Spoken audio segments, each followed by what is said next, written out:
Hello, I am Assemblymember Tina McKinnor, and I am honored to be here with Speaker Anthony Rendon to talk about an issue that is important to both of us and the future of California's democracy, giving legislative staff the choice to join a union. AB 1 was the first bill introduced this legislative session, and it is not by accident.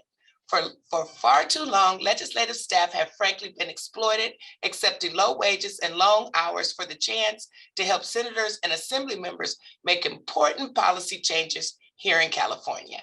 I've been a legislative staffer both in the district office and in Sacramento, and I have been a public employee, having worked for DCSS in LA County, and I can tell you this. As a worker, there's nothing scary about joining the union. As an employer, the legislature should not be scared if their staff want to join a union. Unions are an important partner to make sure that we not only hire high quality staff, but that we are paying our staff equitably, and that we are taking action to retain our staff, and that we make sure that our staff are an active part of building a safe, inclusive culture in the Capitol community. Our staff aren't looking for special treatment. They're looking for the same dignity and respect afforded to all represented workers, period. To the staff in our district offices and the staff in this awe-inspiring building that selflessly serve the people of the state of California every day, know this: we see you and we respect you.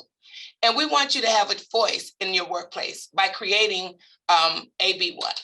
The legislature introduced thousands of bills each year, but I am really touched that Speaker Anthony Rendon has joined me today to talk about AB 1 and the unionization of the legislative staff.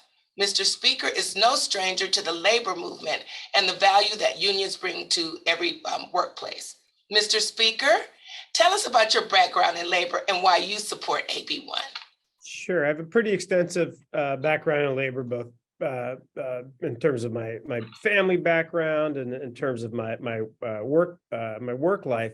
I was born on a union strike fund, actually, and my dad was on strike in 1968 when I was born, and our hospital bills were paid for my delivery out of a union strike fund.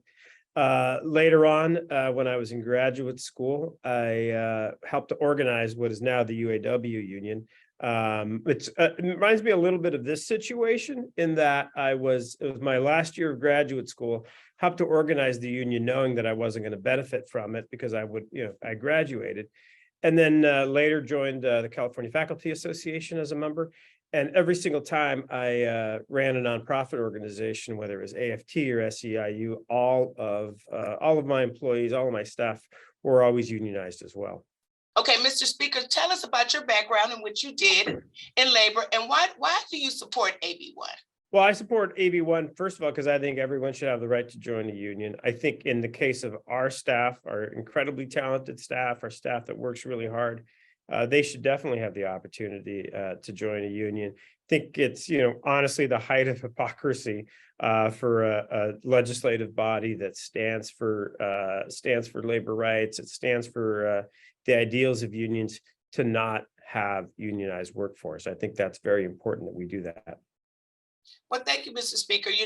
This is extremely personal to me as well. I've been a staffer, and like I said, and I've also been work for a union. And I'm just so proud of your leadership and standing with us and standing with staff. A lot of work that we do here in Sacramento is bipartisan in nature, and I'm proud to announce that AB 1 currently has 37 co-authors, including 2 Republican co-authors. The strong showing of early support is important because we know what a challenging workplace this can be at times, and we want staff to know that we stand with you. And I am confident that this year will be the year that AB 1 will cross the finish line, and I'm excited that we could do it with bipartisan support. So, Mr. Speaker, again, thank you for your words today and for your incredible service to the state of California and for standing up with staff and with me by supporting AB 1. Thank you. Thank you, Madam Chair. Thank you. Thank you.